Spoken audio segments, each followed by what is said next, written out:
All right. Should we just go ahead? I know that there are a lot more people signed up, but I don't want to waste anybody's time. Okay, let's go ahead and get Let's started. just go. Yeah. So welcome everyone. Thank you for joining us tonight. This is the AJO NYU information session. Feel free to use the chat to ask questions or add comments. We're going to record the session and we'll also share the slides with you. So no need to take furious notes as we're going along. Just relax and you can ask questions in the chat, but you can also, we'll pause during the presentation to ask some questions. This session is going to last about an hour and Julie and I are able to stay on a little later to answer all the questions if we run out of time. We're going to go over the program. We're going to pause for some questions. Then we're going to hear from a AJO graduate and a current AJO student, Jamal and Melanie, and hear from them. And then we're going to wrap up with another round of questions. If you have a questions, you can raise your hand using the Zoom tool, or you can just drop it in the chat and we might call on you. So let me start by introducing myself and Julia. We're going to be your presenters tonight. I'm Liza Hogan. I'm an adjunct professor here. I teach reporting the news, which is the first class that most students take coming into the program. I also edit the Click, which is our student news website. The Click.news is where you want to go if you want to check that out. I've been teaching in the online program since 2019, since we started. My specialty is in digital journalism. Before joining NYU, I helped launch a number of news websites as a writer, an editor, and producer, including CNN.com and a PBS website called Next Avenue. I earned my master's in journalism from Medill and Northwestern, and I taught there for a couple of years. So that's sort of the highlights for me. Julia, do you want to introduce yourself? Sure. Hi, everybody. My name is Julia Dahl. I'm also an adjunct. I've taught several of the courses at AJO, but right now I teach a course called The Working Journalist, which is frankly a course I really wish I had had when I was in journalism school. It's a course all about sort of, okay, you've got the skills of journalism that we've taught you in class. Now, how do I actually get a job and pitch stories and manage the life of a journalist? I'm also the careers and internship and pitching director. So you can and should come talk to me at any point during your tenure as a student about everything from, making your resume work to how to pitch a story to kind of making the path, trying to figure out what path you want to be on for your career. And my background is I've sort of been all over the media. I started in entertainment magazines at Entertainment Weekly, and then I went to women's magazines. I worked at Marie Claire, and then I went back to school and got a master's in journalism at American University, a little bit sort of not exactly midlife. I was about 30, and then I got into the crime and justice beat. I was a reporter for the New York Post, and then spent the last 8 years of my career in the newsroom at CBS News, writing about crime and justice. I left the newsroom in 2018 and started teaching at NYU, and I'm also a novelist. I write mystery novels that are sort of inspired by some of the stories I've written as a journalist. Wait, Liza, you're Sorry. muted. Thank you so much, Julia, for the introduction. We're also joined tonight by Jamal Michel. Do you want to wave your hand, Jamal, so we know who you are? And Melanie Love Salazar, who are going to be with us a little later, or as the program continues, we'll be able to ask them some questions about what it's like to be an AJO student and also what it's like when you're out in the world after graduating from AJO. So with that, let me share my screen. Okay, hope everyone can see that. All right. Let's see. It's impossible to have everyone introduce themselves in this format because we have so many participants. But I know everyone's not on screen. Let me see if I can see everybody. Okay. If anyone wants to, you can bring up your camera. If you'd rather be off camera, that's perfectly fine as well. But if you, I think everyone's dropped into the chat where they're from. But I wanted to see maybe if you would just drop a note in there if you're from the East Coast, and I'll keep a note on the chat. If you're in from great. If you're joining us from the middle of the country, so central or mountain time zone, say hello. Great. Couple of East Coast here. If you're from the West Coast, let us know. And then if you're joining us from outside of the US, please let us know that, just to get a sense of who's in the room. Lots of East Fantastic. Coast. Yeah, we got a lot of East Coasters. everybody. Oh, All right, Chicago. yay, We've got a couple Chicago. students in Chicago right now. Yeah. Yep. Idaho. Awesome. Do we All have, you right. know what? We have, oh no, she was in Boise, but now she's in, we have somebody who's working in, now she was left Boise and is now in somewhere in North Dakota. Great. Very cool. Okay, Idaho represents. That's great. Anyone else want to throw in, whether they're East Coast, West Coast? If anyone's joining us from out of the country, drop that in too. We'd love to know that. So we do that just to let you know that people are coming to AJO from all over the country and also from all over the world. And we set it up so that everyone can join no matter where you are. And that's one of the joys of this program. You get to meet people from other places. If you're traveling there, you get to connect with them. And then we get to hear about how journalism works and things happening in other parts of the world. So we really appreciate that it's a breadth of people who join our program. It's one of the big benefits. Okay, so for tonight, can everyone see the presentation? Okay, so we did the introductions. I'm going to go over what to know about AJO, and then we're going to get tips and advice from Melanie Love Salazar and from Jamal Michel, and that's going to be moderated by Julia, and then we're going to go into a Q&A. And I'll stop along the way for questions, but also feel free to drop questions into the chat. Okay, what to know about AJO? Okay, so the first thing to know, AJO is rigorous. So it's a challenging program. It is just as challenging as any graduate program at NYU, as you would expect. You're going to be earning your master's in journalism from NYU's Arthur Carter Institute, which is the degree that anyone else in a graduate program in journalism at NYU is receiving. And you won't just be sitting in front of a computer.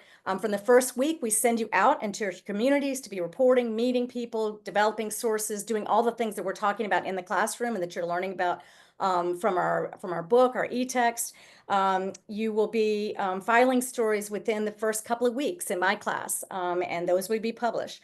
You'll be meeting with your professors and fellow students in class and in Slack, which is the chat app that we use to stay in touch. You're going to get to know each other and to collaborate on projects, especially as you move through the program. If you're in New York, we encourage you to drop by to get a student ID and visit the journalism school in New York's Greenwich Village. Let's see, in terms of how rigorous it is, if you are in the program, you must maintain a 3.0 GPA or a B average. We remind everyone that online learning requires a lot of dedication and discipline. It helps to be highly motivated to learn online. Many of you have done this before, either taking classes online during the pandemic, or maybe you've taken some other classes online apart from that. But most people are familiar with this kind of learning. We do everything we can to make it exciting and engaging, especially for our international students who may be joining us in the middle of the night. We have to keep it lively for them. And the classes are 3 hours. All of us work to break those up, so you're not just sitting there listening to a lecture for 3 hours. You're doing different things and engaging in different ways. In terms of time, that's one thing we want to let everyone know about. You have to make time for your classes. There's required attendance for those. Those are evening classes. They're 7 to 10 o'clock p.m. Eastern time. And so some people are joining us at the end of the workday. Some people are joining us after dinner. You make time for those classes in your schedule. And science include field reporting and research. So for reporting the news, you're going to be spending 3 hours in class and then 4 to 7, depending on what we're doing outside of class. Into the end of the semester, projects are taking longer. You're going to need to do more reporting, writing, editing. And you just want to make sure that when you sign up for class, ask your professor how long it's going to take outside of class, because many of you are working full-time during the day or have other jobs and other commitments, and we want to make sure you're making time for the program and that you don't take on too much. If you're working full-time, it might be enough to take one class in the fall and one class each semester. If you have more time, you're going to be a full-time student, you might take 2 or possibly 3, but we just want people to be mindful of the time commitment. AJO is rigorous, but it's not cutthroat. So your fellow students are your colleagues, they're not your rivals, and your professors are your editors, and they're helping you succeed. So I hope Melanie and Jamal will share with us. It's a very warm and supportive place where we're all helping each other along. We're not trying to grab bylines from other people or that kind of thing. So that's one of the things that makes it enjoyable. Okay, next, it's hands-on. Jamal, surprise, I have you on my slide. Yes, you're going to learn the latest skills in real time with the opportunity to publish your work on the Click. That's our Student Nebs website within the first few weeks. So once you finish reporting the news, you're going to have 4 to 5 bylined articles or clips to show editors and publishers. You're going to have an opportunity to build on that as you move through the program, adding print, video, multimedia stories to your profile, doing packages, podcast. And then you're also going to have an opportunity to freelance some of the work that you develop in your classes. Julia could talk more about this, but we do recommend that, especially if you don't have any experience or you're new to journalism, that you wait a semester or two before you begin freelancing your work. Those of you who are already in journalism, you might have more experience doing that, might be able to start that earlier. Let's see, along the lines of that, if you are practicing a working journalist right now, will you say so in the chat? So anyone who's working in PR, marketing, journalism, TV, print, whatever. All right, PR, go Molly. Anybody else? Don't be shy. All right. Marketing. All right. Oh, cool. Oh, Emily's a reporter at law.com. Very cool. Fantastic. All right. You'll ace the lawsuit. Melanie, of course. Reporting the Melanie was, news. yes, Yes, comms, you count, beautiful. Melanie. Working comms, digital content creator, wonderful Marketing. marketing. Right. Great. Right. Okay. Right. Now, the amazing thing about AJO is that a lot of people come to us with journalism experience, or they're working in the profession already. Why do they come to us? Maybe they want to sharpen skills. They want to hone skills. Maybe they're a print reporter, but they really want to learn how to do a podcast, produce a podcast. Or maybe they have been in TV for a long time and want to learn how to write. Maybe they want to teach. Maybe they want to become better at their current job, and prepare for a promotion, that sort of thing. But we have a number of people who have never written a story in their lives. They might be a nurse or a doctor or a lawyer, or any number of. We had a lot of students who came in as professional dancers, especially during COVID. And so you can come into this program with any background at all. The only thing that everyone shares is that they've finished their bachelor's degree in some topic. But we are set up to help you whether you're a practicing journalist or whether you're coming into this for the very first time. And we have people in classes that both are already professional journalists as well as starting out. And we found out it works really well. We're able to collaborate and share information. And so maybe you've never written a story, but we had a student who was in insurance adjustment about a year ago, and she knew everything you could know about insurance, which came in handy for some of our legal stories. And other people ask her questions. So whatever you do, you're an expert in what you do, and you're going to bring that into the class, and we really appreciate that variety. Okay, so that is hands-on. Okay, hang on, go back. And did I skip a slide? Hands on. Sorry about the numbers, y'all. Apologies. We're flexible. So students can earn their master's in journalism from home at your own pace without having to move to New York or leave your job. So many people appreciate that so much. You can continue on your current job, taking night classes, working on weekends and when you have time, or continue working part-time. You might be raising kids. You can continue doing that. You don't have to move your whole family to New York. And so people find it extremely convenient, as opposed to joining one of the NYU programs where you might have to move to New York, find an apartment, leave your family or jobs or that kind of thing. So that's a key thing about it. Okay, flexible. And let's see the next slide. The next slide is yours, Julia.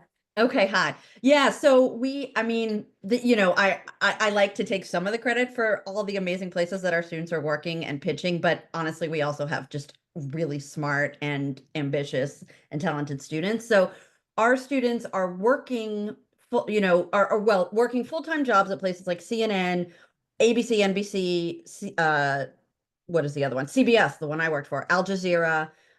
We've got a staff writer at New York Magazine, 2 staff writers now at Vox. Jamal is Melanie is at mysa.com. We've got people who are we have a student who was a spokesperson for a congressman working in Washington, D.C. We've got people in Report for America. And then we've got people like Jamal, who just, I think this week published 2 articles in the New York Times.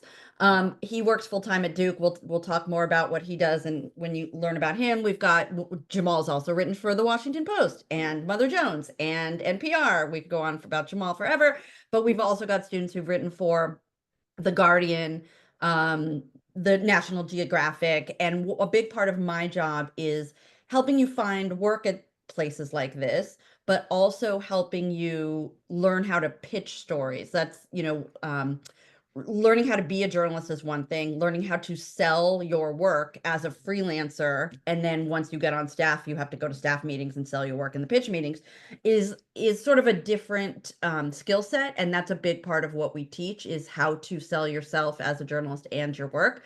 So we have been effective at that. We also have people, in PR, and we have lots of full-time journalists who come. We have a couple who've come to our program and because they wanted to teach, and we've now got people at the University of Oregon and University of Florida, and the University of Louisville who are and two at Florida who are teaching, and then people doing all kinds of other things, producing podcasts all around the world. So, this is really a program where you will learn the skills it takes to be a journalist.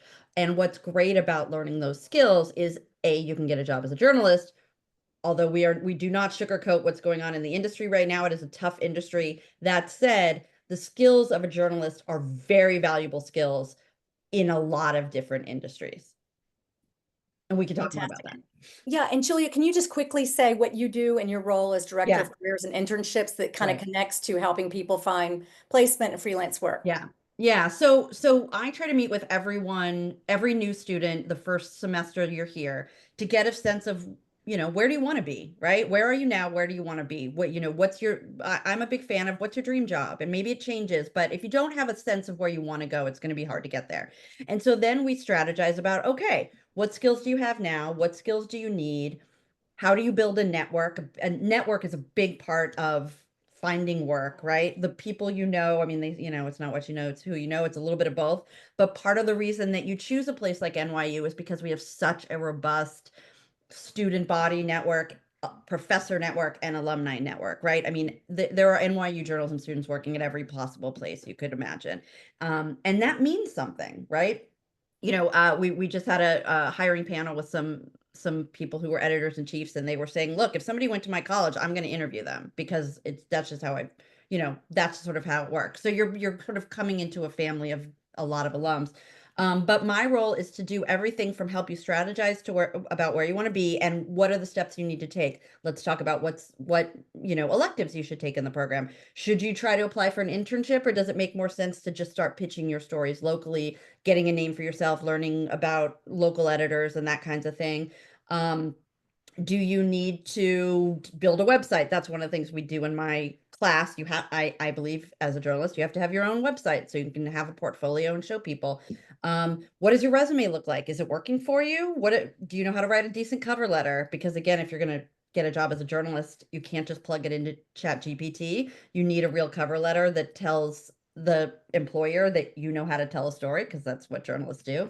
And one of the big things I do is talk to people about pitching, right? So if you have a story that you're working on in class or that you just have an idea for, we meet one-on-one. I'm basically kind of always on call, either on Slack or on email. And then I meet with you one-on-one to talk about the story idea, figure out what's the right angle, who are the people you need to talk to, where would you pitch it? And then the nitty-gritty of, okay, well, how do I find the right editor? How do I find their email? How do I write a pitch that they're going to want to sell? All that stuff is part of the strategy that I will help you with. Fantastic. Thank you. Okay, next slide. We're supportive. You want to do that one, Julia? Sure. Well, I'm on here.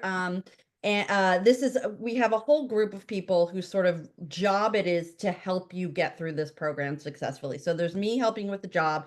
Betty Minglu is she's been a journalist for a generation, one of the first Asian Americans to, like, basically every newspaper she worked at, she was like the first like Asian woman in the newsroom. And she's just a total badass. She now lives in California, and she's also a certified life coach. So she's been a professor for many years. She's really good at helping you figure out how to succeed in whatever it is you're doing and what's holding you back, right? Like, is it anxiety about calling people? Is it feeling down about the state of the industry? Is it something going on in your life? I mean, look, grad school is just part of life.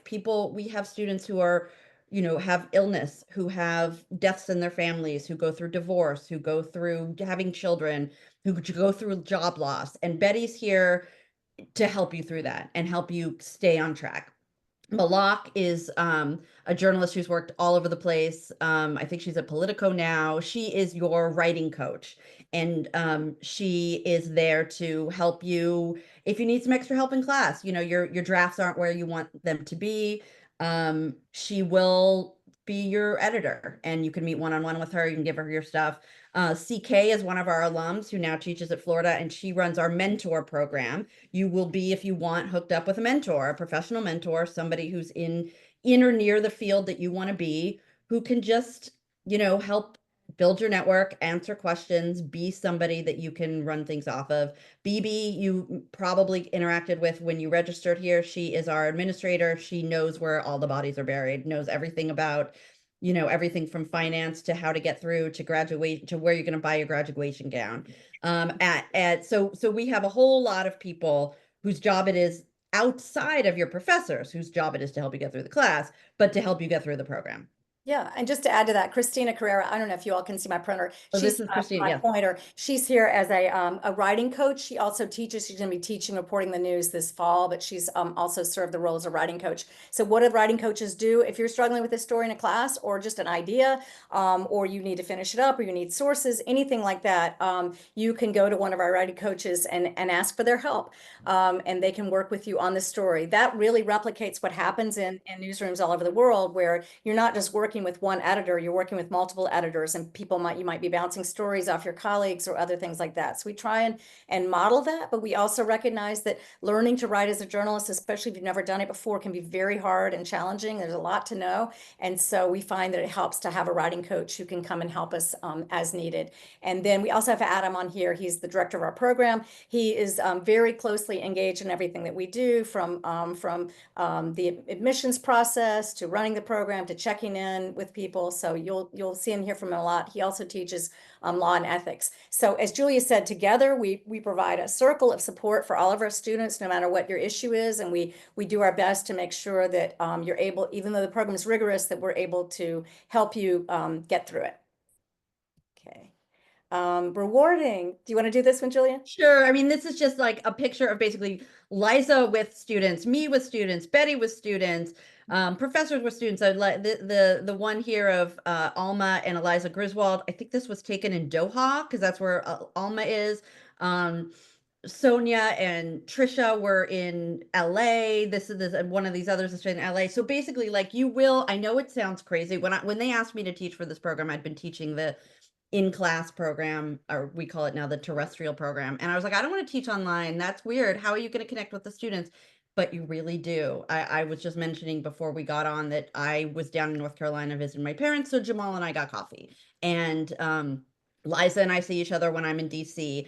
And it may sound weird, but you absolutely make real lifelong connections. We have lots of people who are collaborating on projects, and people who are just friends and help each other out, help each other get story. One of our students who has been a staff writer at Vox for several years just helped another student, or she's an alum, get a staff writer job at Vox. We've had two people at New York Magazine both help each other out. That's sort of the ethos, is we are a family. Sounds dorky, but it kind of is true. Yeah, it's really true. try. And one thing to add to that is that once people graduate, if they so choose, they never leave the Slack channel. Yeah. So I think our Slack channel is up to 300 people now or something. It's just a very large number. And so we have people who've graduated. Jamal, you're still in our Slack channel, right? Yeah. And so we have people graduated years ago, and they're still, excited about things, sharing things, able to answer questions. If they have a job opening at their company, they'll put it in there or put it in another channel for jobs. But anyway, so you sort of feel like all the graduates and people in the program at the same time, working together. In my graduate program in journalism, I knew the 30 people that I went through with, and that's all I knew. And so we are very different in this way. You're going to get to know people who started last year, who started 2 years ago. You can take as much as 5 years to finish the program. So you might meet someone who entered 3 or 4 years ago, as well as people who are entering with you at the same time. So it really makes it fun and rewarding. Okay, so let me pause here. We've talked a lot. Does anyone have any questions? You can just unmute and speak up, or you can drop it in the chat, either way.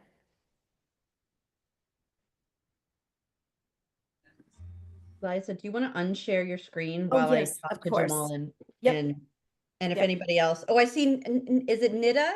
Nita? Yeah. Yes, it's Nida. I just had a quick question, and I think I might have missed it.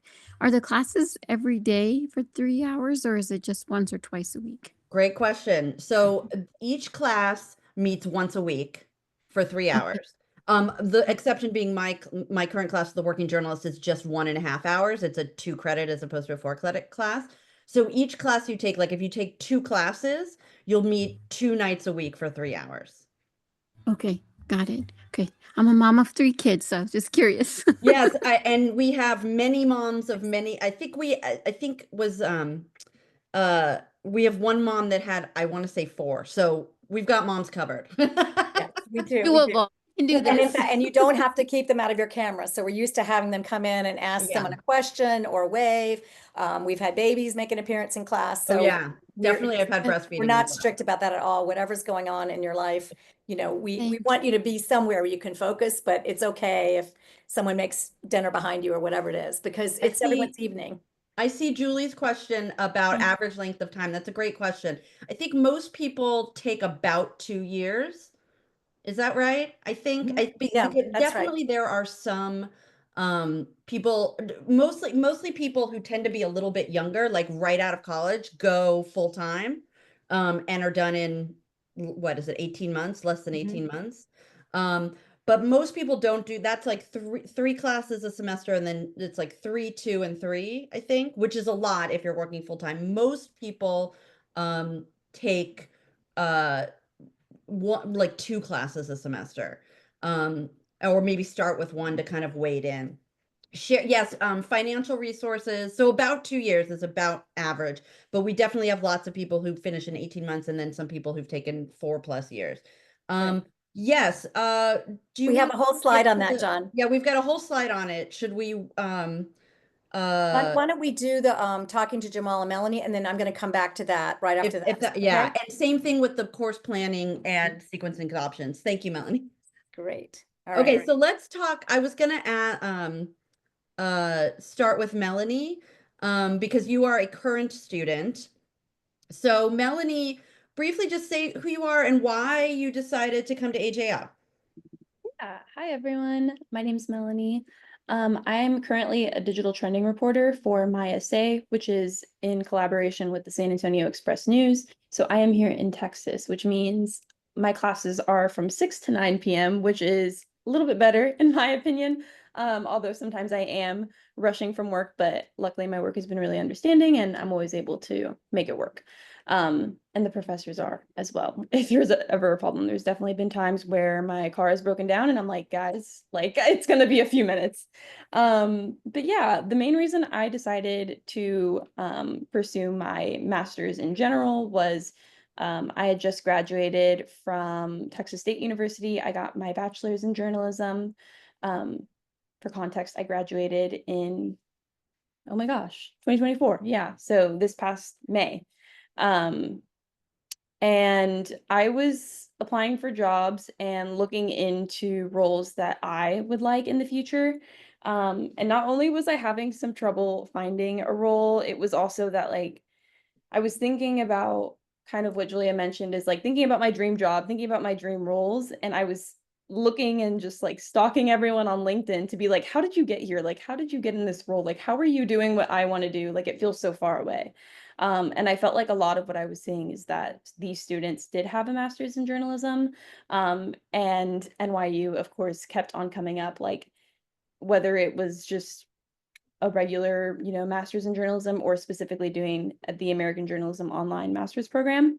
And also, I mean, in my head, just the credibility and name of the school itself, like in my head, it was like that would be the place to go. Like if I was going to get my master's anywhere, if I was going to put in the time, if I was going to put in the money, like this is where I would want to go. And so I kind of had my heart set on it. I think I applied to like 2 other schools, but I was kind of like, if I don't get in, like, I don't know if I'm going to do it because I really wanted to go here. yeah, ultimately I started looking into NYU AJO's like alumni profiles as well. And I reached out to multiple students who had already gone through the program or were nearing the end of it. And that was what really secured it, because I basically just dumped all of my concerns, all of my worries, all of my unsureness about the program and what I was worried about, and asked them what they thought. And everyone was really open to speaking to me about it. And so I was kind of like, these people are in the roles I want to be in. For context, some of that was like the New Yorker, Vogue, Jezebel, The Cut, Vox Media, being an entertainment reporter for the Associated Press. Like all of these jobs were things that I wanted to be in. And yeah, I just felt like I also wanted something to, I guess, like level me up in a way. Because like I said, I did have my bachelor's in journalism, but I did want to improve my skills and be able to stand out in such a, in my opinion, competitive field. But yeah, the students in this program aren't competitive, but out there in the real world, I feel like it's hard to stand out. So that's ultimately Awesome. What would you tell, like, is there anything you wish you'd known before you started, or what would you tell someone considering the program? Like, and I'm gonna just double up with the questions. What kind of person do you think would thrives in the program? For something I'd wish I'd known, I was actually thinking on this one, but I think just that like the professors are going to be a lot more understanding and open to helping you, and like very like set on helping you compared to getting your bachelor's. And maybe like people had a different experience while being an undergraduate student, but there's just so many students, I think, like in those classes, especially like Texas State University is a pretty popular school in Texas. And so, I mean, the professors are strict here for sure, and they expect a lot out of you because they know you can do it, but they're very like, I guess, realistic in the sense of like, if you're trying and you're putting in the work, they're going to help you, and they're going to be like, okay, well, what do we need to do to get you here? Like, what do we need to do to get this in on time? Here's like what I recommend you do in trying to get that source to respond to you. Like, here's how you format this email, or here's the help you need. And so I think that would be it, like that the teachers are going to be really, really set on making you succeed. Awesome. I'm sorry. And what, sorry, I now I have this question from Julie here saying, what advice would you give on preparing their application essays, students? That's a good question. That is a good question. You know what? I'll answer that later. You, Melanie, instead, just tell me finally, what do you think the characteristics of a person who will thrive here are? Who do you think should apply? Yeah. So my answer for this one is pretty vague, but I think it's because I have a lot of like hope that like anyone could do this. It's just that like it's going to be a lot of work. And so what I came up with was thinking that like someone who really wants to finish and is passionate about like how completing this program will impact them in the long run, whether that's career-wise, I think it's likely career-wise. Even if it's not in like the specific journalism like job and it's something else, because we have a lot of people, like you said, a lot of my classmates are not trying to be specifically a reporter. They're using these skills and applying them somewhere else because there's so many skills. But I think you really have to have a clear idea of like how it's going to help you and like believing in that. So it's not even that I think you always have to believe in yourself, because going in, I was very intimidated. That intimidation has, gone away as I've been encouraged by my peers, but I was really intimidated going in and I didn't know if I'd be able to do it. But I do have a super, super strong passion for journalism and writing and talking to people and telling stories. And I think that's what's carrying me through, because you figure out the time management and you figure out how to make it work, and you ask a lot of questions. I asked so many questions. Like I said, I reached out to like 5 alumni, like emails, Instagram. I don't even think their emails are listed on the website. I think I found them. Like I just searched up their first and last names and hunted them down to try to ask them about what their experience was like. And so I think like you have to be open to communication, I think, and you have to be okay with trying to step out of your comfort zone, because I feel like it's really, you just got to be like willing. You just got to be willing to try, and yeah, have good time Awesome. management will definitely help. I mean, Melanie, we can already see that Melanie is a good reporter because she's tracking people down. And we are always happy to hook you up with alums or current students to talk to. Thank you, Melanie. Jamal, thank you for being so patient. So I guess tell us, same thing, what brought you to AJF? Um, well, for one, I had finished my MFA before joining this program, and I was just like, I don't know, I guess I'm just a masochist. I don't know why I'm going back to graduate school again, right? I did the same thing. It's all good. I got my a while ago, I'd gotten my master's in teaching, taught for a while, got burnt out, and was just like, I want to pursue my passion, which was writing. And I was trying to think of a way to do it, I guess, in a unique way. So I ended up getting my MFA and refining like the creative side of my writing. But after, trial and error, I learned that it was journalism that was really speaking to me. And so I wanted to pursue this program to help bolster that, but also pretty much like a lot of what Melanie was saying was this is like the premier space to be. And I think some of the best resources are available here in this program. And I just wanted to make sure that I was going to be in a position where I could have access to those resources. I could be in a network of people who are going to be willing to like collaborate and help me along this process. And after like researching about AJO, I'm not in New York, I'm in North Carolina. I figured that this would have been like my best shot at getting into this space in a more organic way. Right. So, so tell us how the process, like, what was it like being a student? Did you feel like you learned what you wanted to learn? And then now, what are you doing now? And how has AJO impacted that? Yeah, so going into this program, I applied to this program and then an internship at NPR. And I was just like, I'm going to go for it. These are all the things that people are saying you need to do. These are all the avenues you need to travel. These are all the resources available to, budding journalists. So if this doesn't work out, again, like you said, Melanie, I was like, all right, fuck it. Sorry, screw it. I'm just going to go, I'll do something else. But thankfully, both of them worked out. And so I was able to, because of the flexibility of the schedule, I was able to juggle this internship at NPR and was really able to hone in on the beat that I wanted to cover, which for me it's digital media, video games in particular. So I wanted to talk about video game culture, but not just video games from this sort of cursory like a distant perspective. I call myself a culture writer. So the stuff, the pieces that I drop at the New York Times, the Washington Post, and NPR, they all talk about games, but from this cultural perspective. Like there are a lot of good ideas, and I think that's one of the things that I was able to learn from this program. There are a lot of good ideas, but what gets you in the door is a good story. So I was able to refine that perspective by zooming in on the sort of broader implications of things like, the culture of Gamergate and how it's pervaded the industry since 2014, or just like the lack of diverse figures within the space. And so I was able to do that quite deliberately through this program. And again, the flexibility to schedule is what allowed me to go from my internship, because internship was basically like a year and some change, and NPR essentially ended that program. I was a part of the last group of interns. I remember during their financial struggles, the internship closed out. Internship ends, and I'm like, I got to get to work. And so, thinking about those applicable skills outside of the world of journalism, I wanted to make sure that if I couldn't land a job in journalism, because it is very competitive, there are more just amazing journalists than there are jobs, and I'm just starting out.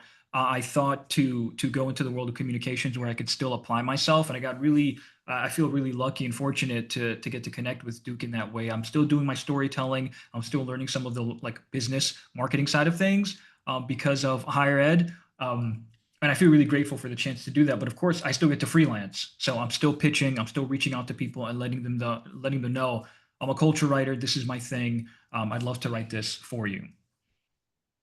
Awesome.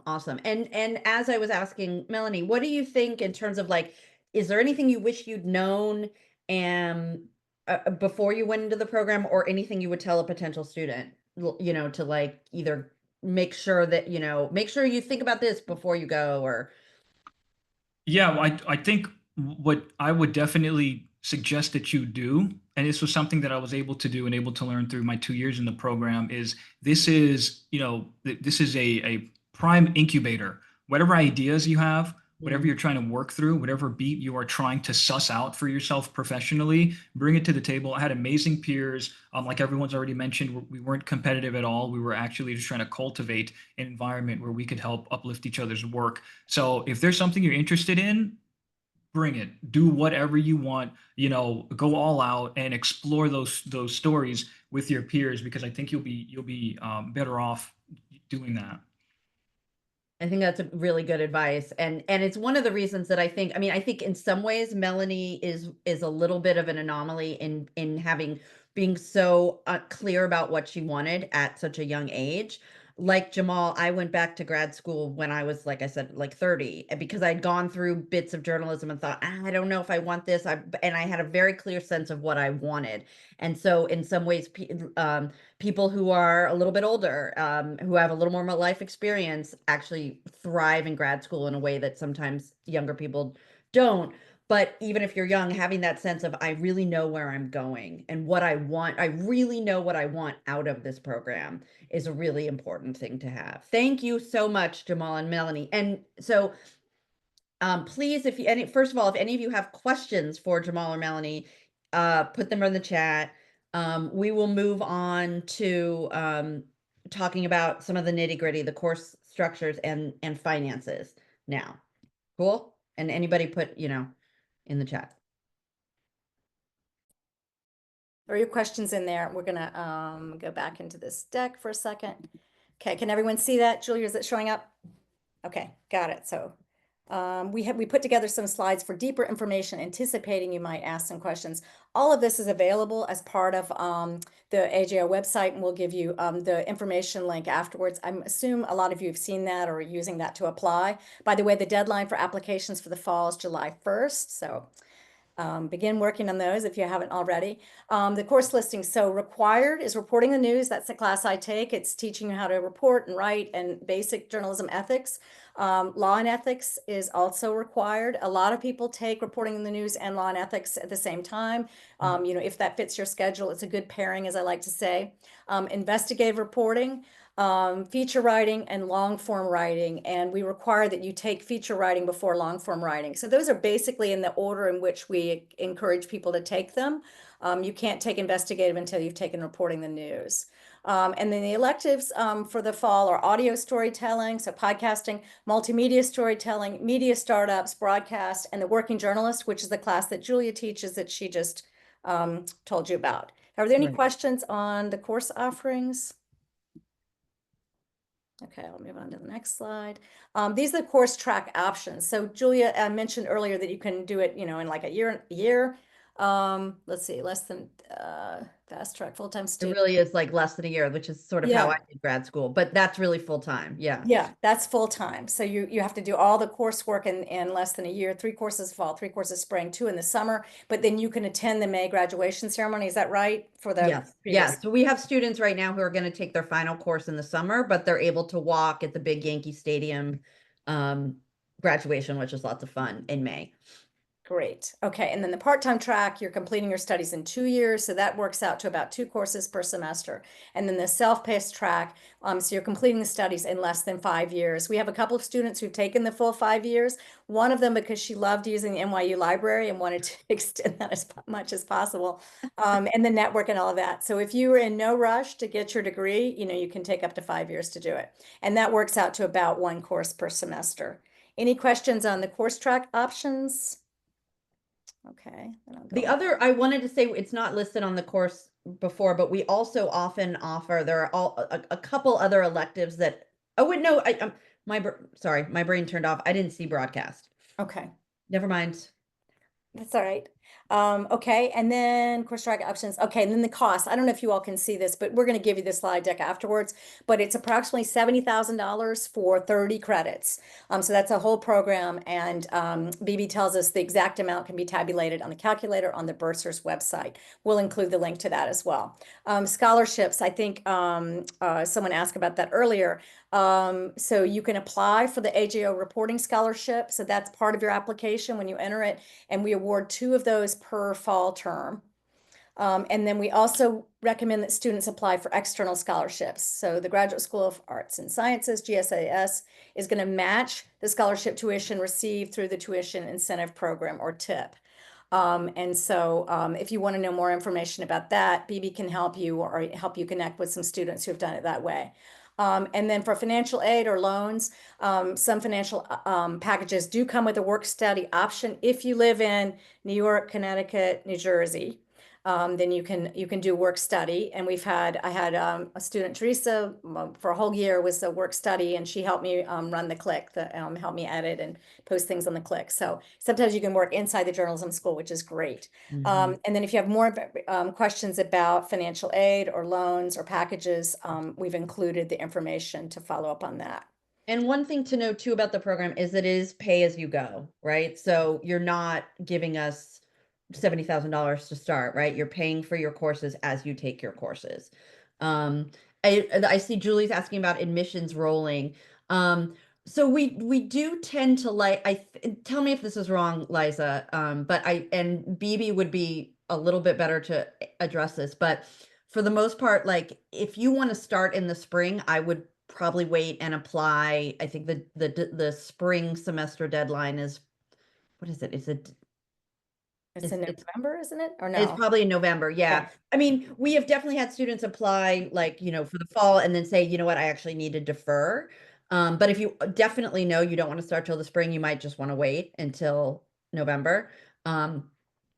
And you might also check the course offerings for the spring, because you might prefer to Right. start in the fall. Right. So that's the other thing, is that because one of the things that we sort of value at AJO, again, because we have so many people who are working and have families to take care of, is the flexibility of being able to, you can start in the fall, you can start in the spring, you can take one course at a time. That does, though, hamstring us a little bit, in that we have to be careful about what we offer spring and fall. So it's possible that if you start in the spring, there isn't a reporting the news class. So you wouldn't be able to take that intro class. You would have to start with like law and ethics or something. And that just back ends you a little bit. But those are questions, so you might want to think about that a little. That's the kind of thing you can certainly afterwards either email us and ask us more specifically, or ask Bebe more specifically, to kind of figure out what your specific goals are and that sort of thing. Great. Thank you. Any other questions about financial aid or anything that we've covered so far, or other questions for Melanie and Jamal while they're here with us? Okay. Here is contact information for Bebe. You may have already been in touch with her, for Julia, for me, and information on the program. The link to the Click, which I hope you all check out. One fun thing to look at is, if you go to the Click, is the click.news/reporters. And that lists all the people in the program currently, current staff, and those who've graduated. So you can get a good sense for who's been through the program, who's there now, where they're from. You might connect with someone who is also coming in from Austin, or coming in from LA, or maybe they were an international student. But you can also see their work and their clips. And by the time you finish reporting the news, you usually have a reporter's page that looks somewhat like that. Yeah. And then I there's see Lindsay's question. Oh, yes. About military veterans. Great question. That is a question I don't know. I know we have had one of our star students was a Marine, or I guess always a Marine, once a Marine, always Marine. But I don't know what financial program he used. Lindsay, if you want to email me, I'm going to put my email here. Oh, it's right there. Asking that question, I can forward you to Bebe and ask, because I don't know, but I know we have had at least one, maybe more than one, military students. Fantastic. Any other questions? Okay, here we said, if you have a trip to take, is this doable with classes? Okay, great. Yes. So I I had a student 2 semesters ago who basically was never, like, she didn't even really have a home. She sort of lived in New York, but she just traveled constantly. That was part of what she wanted to do, was be a travel journalist.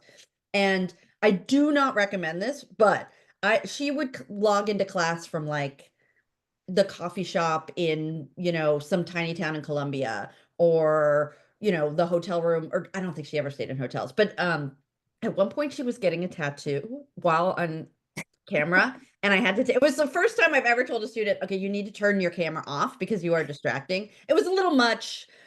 That said, you can attend from anywhere.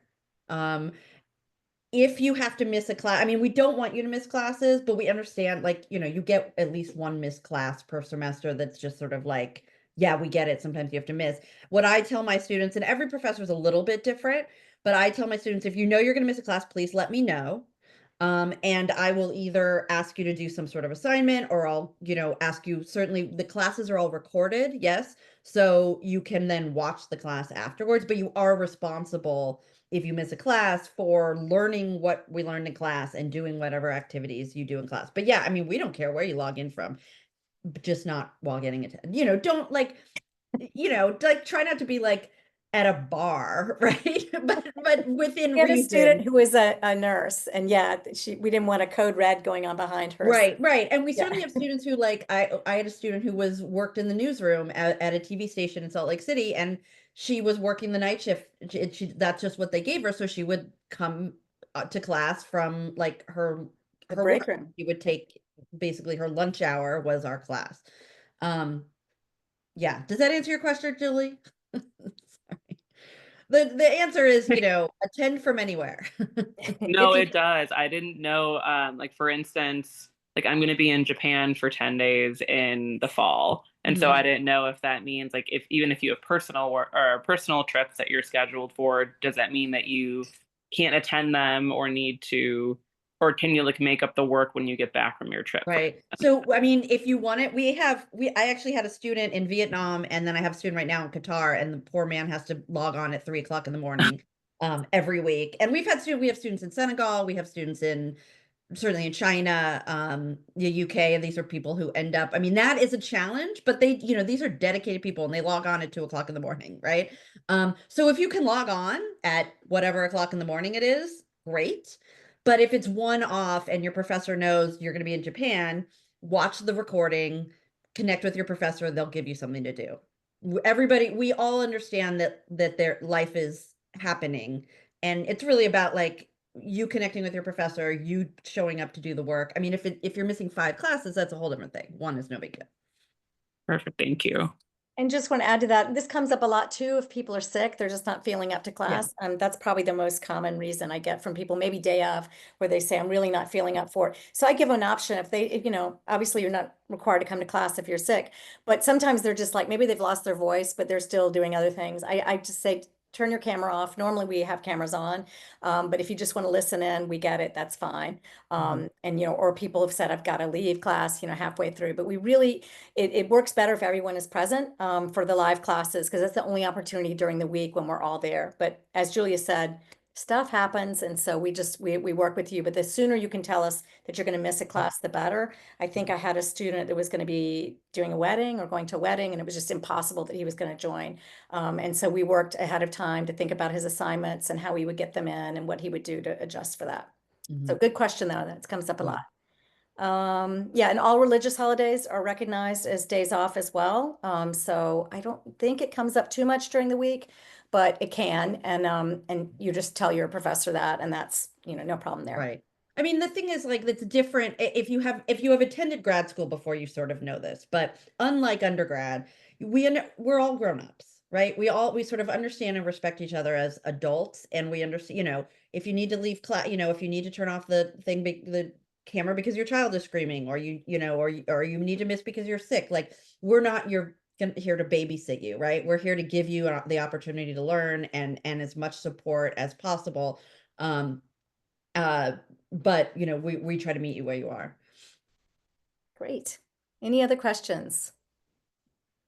Can I ask one more question? Of course, yeah. We can tell you're going to be a great journalist because Yeah, exactly. and that's all good. We welcome them. Keep it going. I'm very curious and inquisitive. I wanted to bring it back to the question I asked earlier about application essays. Oh, right. Which is a great question. I mean, the main thing we look for is a passion for and a mission in journalism. Why do you want to be in this program? Like, what do you want to do? There are a lot of, you know, we get people who, I'm a good writer, you know, I really like to write, and that's great. but being a journalist is not just about writing, right? And so we really want somebody who has a clear idea about why they want to be in this program. And that's, I think, the main thing. Would you say the same thing, Liza? Yeah, 'Cause absolutely. yeah. And we look for people who are curious, they've got a story to tell, Yeah.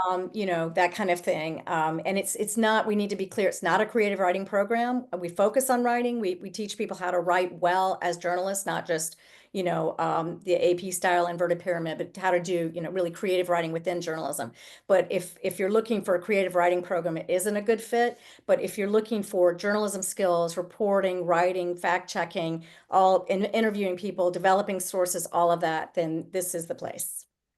It's also a great opportunity. Like for me, I wish that I could have done this program, because one of the things I'm a great writer, but I never knew anything about audio or video or anything like that. And having the opportunity in the program, and in terms of supply, like we will send you a microphone for, you know, if you're taking podcasting, you're taking audio, we're going to send you a mic. You're going to have access to all the software you need, Pro Tools, et cetera, et cetera. That comes through us.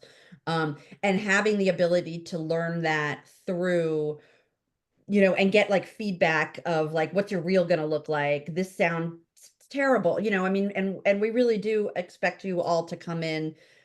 Everybody comes in with very different backgrounds. And so some people, sure, are going to know exactly how to write a story and know exactly how to do this. And we're just there to sort of help them level up. And some people have never done it before in their lives. And there's going to be different levels, and we understand that and teach to that, right? That there's a lot of personal attention. Again, as Jamal and Melanie said, you may, you know, first time you might be intimidated. Oh, wow, my, you know, this like, you know, my colleague, my fellow student has been working at NPR for 20 years. I've never written a story in my life. You're going to learn so much from him, and he's going to learn from you, from whatever your life experience was. Great. Any other questions? Yeah, Melanie added another thing for the application is a clear idea about the impact you want to make. That is always good to see in an application as well. Yeah. Okay, so we're a few minutes over. If no one else has any questions, we'll call it a night.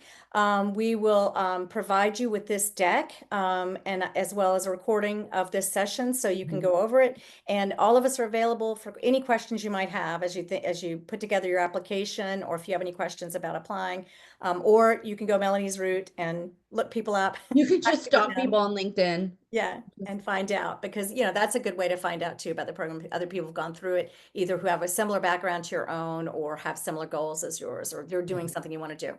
Yeah. So if no more questions, we will end the presentation, but we're so happy you've joined us tonight. Again, the deadline for the fall is July 1st. Please let us know if we can do anything to help you with your application.